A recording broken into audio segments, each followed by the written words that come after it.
What happens when a Hollywood star walks on a live television expecting a simple interview, only for old memories, hidden emotions, and uncomfortable truths to suddenly surface in front of millions?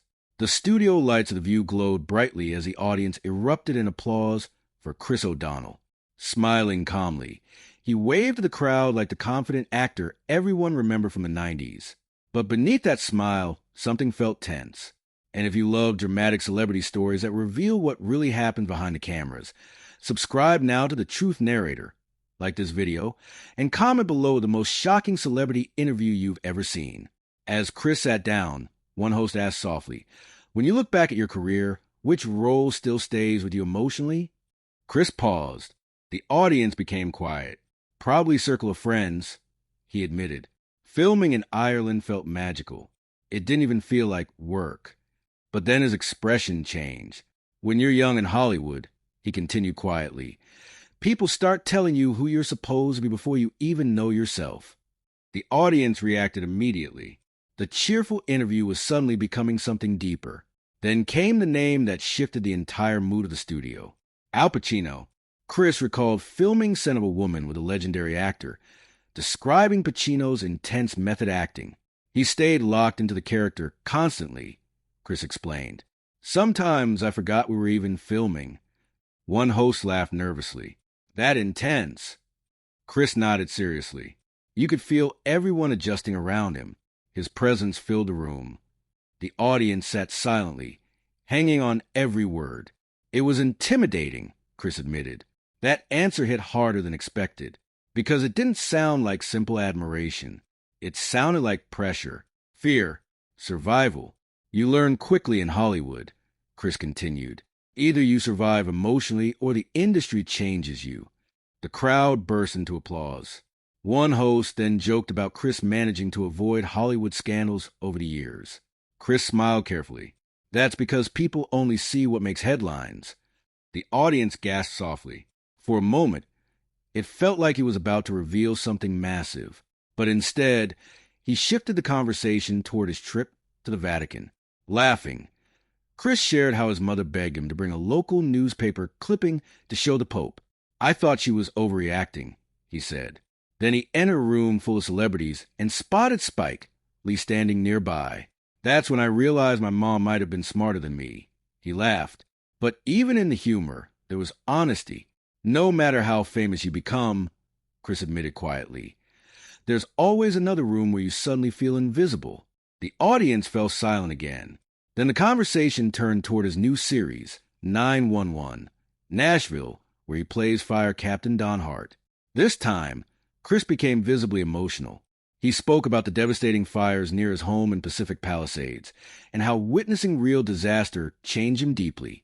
"You stop thinking like an actor," he said softly. "You start thinking like a father, a husband, a human being." One host asked quietly, "Did it change you?" Chris nodded. "Yes." Just one word, but the entire studio felt it. Some audience members wiped tears from their eyes. Then suddenly, one host grinned mischievously. "Okay, now we have to talk about the Three Musketeers and your first meeting with Charlie Sheen." The audience exploded with excitement. Chris covered his face, laughing nervously. "Oh no!" And instantly, everyone realized the interview was about to become even more chaotic. Chris O'Donnell leaned back in his chair, laughing nervously as the audience of The View cheered at the mention of Charlie Sheen. But the laughter didn't last long, because the second Charlie's name entered the conversation, the entire energy in the studio shifted again. One host leaned forward immediately. "You can't tease us like that, Chris. What happened?" The audience clapped loudly, hungry for the story. Chris shook his head slowly, almost regretting bringing it up. "You have to understand," he said with a grin. "This was during the Three Musketeers. Everybody was wild back then." The crowd laughed. "But Charlie," Chris paused dramatically. "Charlie walked into the room like absolute chaos." The audience erupted. Even the hosts were laughing now. Chris described arriving on set young, nervous, and focused on proving himself in Hollywood.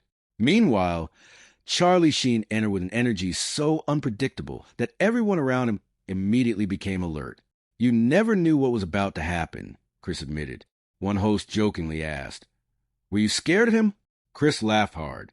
A little, yeah. The audience exploded again, but then his expression softened. Honestly, though, he was incredibly charismatic. That's what made him dangerous. That line instantly changed the mood, because everyone in the room knew Charlie's reputation. The partying, the scandals, the headlines. Chris explained how Hollywood in the 90s felt completely different from today. Fame was bigger, egos were bigger, and young actors were thrown into environments that could destroy people emotionally. There was pressure everywhere, he admitted quietly. Pressure to stay relevant, pressure to stay successful, pressure to become somebody people wouldn't forget. The audience listened carefully now. This wasn't gossip anymore. It was confession. Chris revealed that during those years, actors constantly felt trapped between public image and private reality.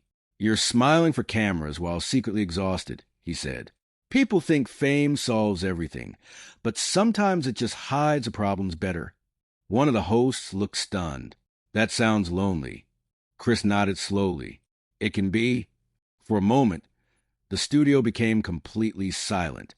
Then another host shifted the conversation toward his new life filming 911. Nashville. Immediately, Chris smiled again. The tension eased slightly. He described moving to Nashville for the show and falling in love with the city's atmosphere, music, and slower pace of life. It feels real there, he admitted. People aren't trying so hard to impress each other. The audience applauded warmly. But even while talking about Nashville, Chris kept returning to something deeper. Balance, peace, escape. It became obvious he wasn't just talking about a filming location. He was talking about surviving Hollywood. One host suddenly asked, "Do you ever regret growing up in the spotlight?" The room froze instantly. Chris blinked. For the first time all interview, he looked genuinely caught off guard. "That's a hard question," he admitted quietly. The cameras zoomed closer. "You lose privacy very early," he continued. "People start seeing a version of you that doesn't fully exist anymore." The audience stayed silent. And eventually, Chris added softly, "You don't even know which version is the real one." That line hit the room like a shockwave. Even the host seemed emotional now, because behind a charming smile and polished Hollywood stories, there was clearly a man carrying decades of pressure. Then came another surprising moment. One host asked whether Hollywood today had become less human. Chris thought carefully before answering. "I think people are more afraid now," he admitted. Afraid of saying the wrong thing. Afraid of being attacked online. Afraid of becoming headlines overnight. The audience murmured in agreement. "And social media changed everything," he continued. "Back then, embarrassing moments disappeared eventually. Now they live forever." That statement drew loud applause. Chris then shared how becoming a father changed his perspective completely. "Once you have kids," he said, "you stop caring about being the coolest person in the room." The audience laughed warmly. "You start caring about being present." One host smiled softly. "That might be the healthiest thing anyone said in Hollywood." Chris laughed, but his eyes looked emotional again, because underneath every joke, there was exhaustion, years of pressure, years of expectations, years spent trying to survive an industry built on image. Then suddenly, the conversation turned back toward his role as Fire Captain Don Hart. One host mentioned how audiences connected deeply with his character's bravery and emotional vulnerability. Chris nodded seriously. That role became personal after the fires. The room immediately became heavy again. He described seeing families lose homes, memories, entire pieces of their lives overnight. "You realize how fast everything can disappear," he said quietly. The audience watched in silence. And after that, he added, "Hollywood problems stopped feeling important." That line stunned the studio, because it sounded brutally honest. One host asked softly, "Did that experience change your priorities?" Chris didn't hesitate this time. "Absolutely." He explained how fame, awards, and celebrity status suddenly seemed meaningless compared to protecting family and finding peace. For a moment, nobody interrupted him. Even the audience felt emotional. Then, try to lighten the mood, one host joked about Chris's character having a rodeo side hustle in the show. The crowd laughed loudly. Chris grinned again. "I had no idea what I was doing around rodeo culture," he admitted. But now, he smirked, I think I could survive out there. The audience burst into applause and laughter. But just as the interview finally seemed lighter again, one host looked directly at him and asked a question nobody expected. Chris, after everything you've seen in Hollywood, do you trust the industry anymore? The audience gasped instantly. Chris stopped smiling. For several seconds, he said nothing at all, and suddenly the entire room felt uncomfortable. The studio of The View fell completely silent after question. Chris, after everything you've seen in Hollywood, do you trust the industry anymore? For a moment, Chris O'Donnell just stared at the table. No smile, no joke, no polished celebrity answer. The audience could feel the tension instantly. Even the host looked nervous now, realizing the conversation had crossed into dangerous territory. Chris finally exhaled slowly. I trust people, he said quietly. But the industry itself? He paused again. That's harder. A wave of murmurs spread across the audience, because suddenly, the interview no longer felt like daytime television. It felt like someone finally speaking honestly about Hollywood. Chris explained how fame changes relationships, friendships, and even identity itself. When people see success, he admitted, sometimes they stop seeing you as a human being. The audience listened carefully. You become a brand, a headline, a product. One host nodded sadly. Chris described watching actors rise overnight, then disappear just as quickly. He spoke about the emotional pressure of staying relevant in an industry constantly searching for the next new face. Hollywood can make you feel important one day, he said softly, and invisible the next. The room stayed silent, because everyone could hear the truth in his voice.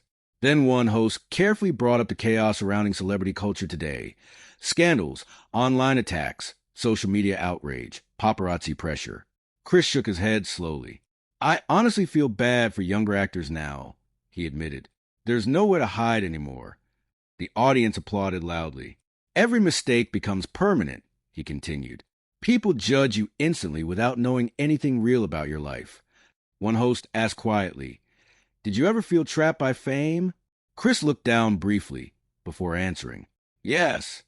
That single word hit harder than any dramatic speech. He explained how there were years where he constantly worried about public image expectations and saying the wrong thing. You start editing yourself all the time, he admitted. Eventually it becomes exhausting. The audience sat frozen. Then Chris surprised everyone again. He smiled, a tired smile. But getting older changes things. One host leaned forward. How? Chris looked toward the crowd. You realize peace matters more than attention. The audience erupted into applause. For the first time in the interview, he looked truly relaxed. He spoke about family life, leaving behind a non-stop Hollywood lifestyle, and finding happiness outside celebrity culture, moving to Nashville while filming 911. Nashville gave him something he felt Hollywood rarely offered anymore. Normalcy. I like waking up somewhere people don't care about status every second, he admitted. The audience laughed warmly. Then one host joked, so you're officially a Nashville guy now? Chris grinned. I might be. The room finally relaxed again. But then the conversation took one final emotional turn. One host asked what he hoped people remembered about him after all these years in Hollywood. The audience became silent once more. Chris thought carefully. I hope people remember that I tried to stay real. That answer instantly triggered applause across the studio. Not because it sounded dramatic, but because it sounded honest.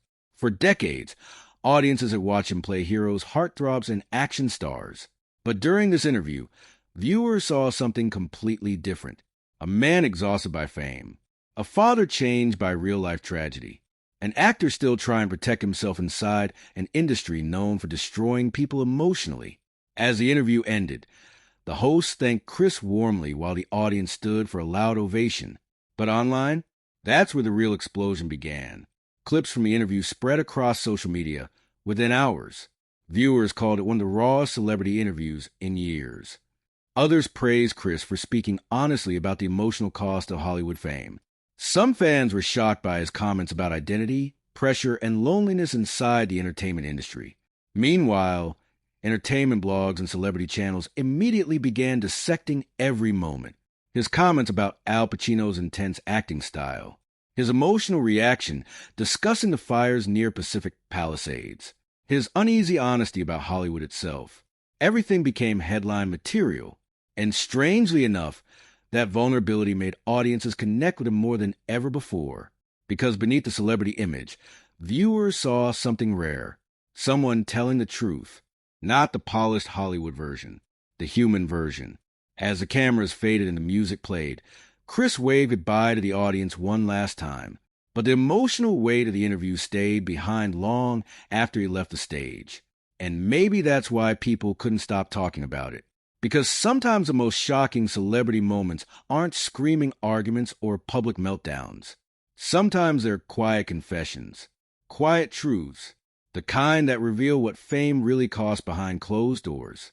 So what do you think? Was Chris O'Donnell exposing the darker reality of Hollywood, or simply reflecting honestly on the pressures of fame? Comment below with your opinion. And if you want more explosive celebrity stories, emotional confrontations, and dramatic Hollywood moments, make sure you subscribe to the Truth Narrator, like this video, and turn on notifications, because the next story might be even crazier.